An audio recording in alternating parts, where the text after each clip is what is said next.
This is a Harlon News Update. Good afternoon, this is a news update. The M5 Metro line has finally opened after 5 years of work. The M5 line between Seaport Docks and the Triangle has finally opened. This was announced in the announcements channel at 4:33 p.m. Hong Kong time.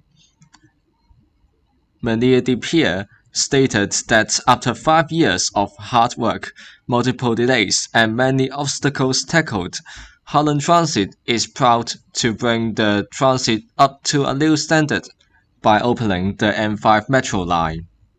Also in the same post, we saw some screenshots around the M5 line, which features the new rolling stock for the line. We can also see the use of platform screen doors on the line, which is first on Harlon Transit. Further details will be reported in our next Harlon Main News Bulletin. That's all for this news update. Bye for now.